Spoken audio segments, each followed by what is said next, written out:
Ek lees nou hier op Netwerk 24 se artikel van die man wat sy breinoperasie baie skeef uitgedraai het.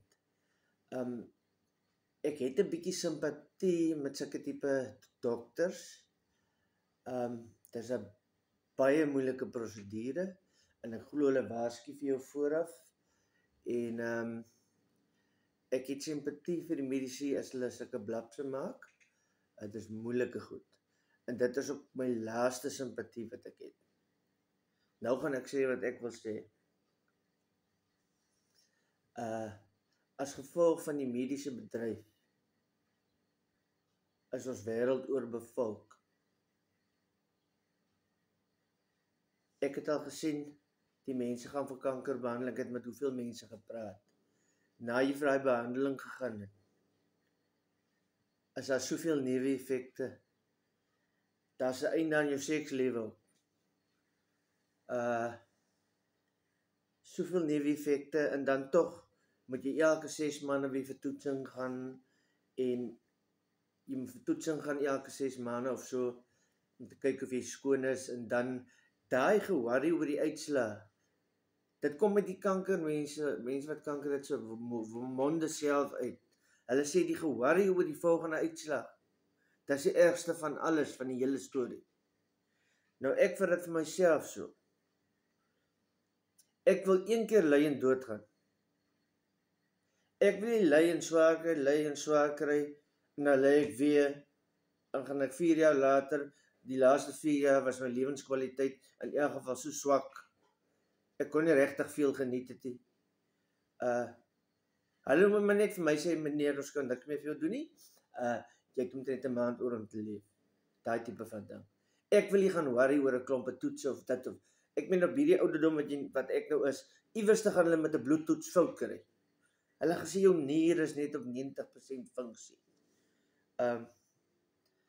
So ek weet nie, die mense hang hulle op in die mediese bedryf en dit is een van die groot oorsake dat ons oorbevolk is vandag. Ons is oorbevolk, want as COVID kom, 'n jaar of 2 jaar na het hulle antidote. Toe pokke gekom het, toe polio gekom het, toe wat ook al siektes, die groot griep, swart griep, wat ook al, toe daai goed gekom het, dis die lankie aan hulle inenting vir dit. Nou ek is nou groot bek om te sê, ek het ook die COVID inenting gevat, maar ek is nog groot bek om te sê, ek gaan nie die inenting vat as daar ernstig ding kom. Maar,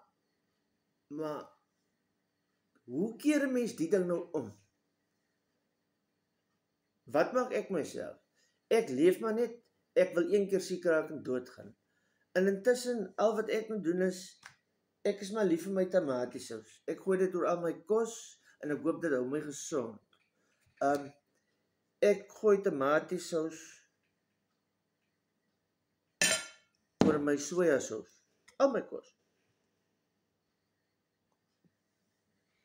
Ek gooi tamatiesous op my pizza. Heerlik. Smaklik.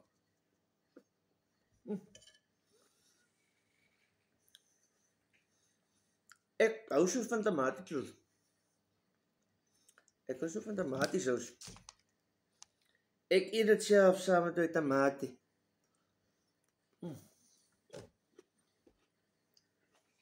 En hoop vir die beste. Want ek gaan nie worry oor bloeduitslaan, sulke goed nie. En ek weet nie of iemand slim is daar buite wat my stem hoor nie, maar hierdie oorbevolking kan omgedraai word. En die mediese kwaaiheid maak dit eintlik 'n bietjie moeiliker. Ek is nou nie navee omdat ek nie 'n dokter geraak het of kon geraak het nie. Maar iewers moet die dinge eindig. Ons kan nie net met die natuur inmeng nie. So ek weet nie. Dis net 'n opinie. Ek het eintlik 'n oplossing, maar ek hou dit vir later. Kyk.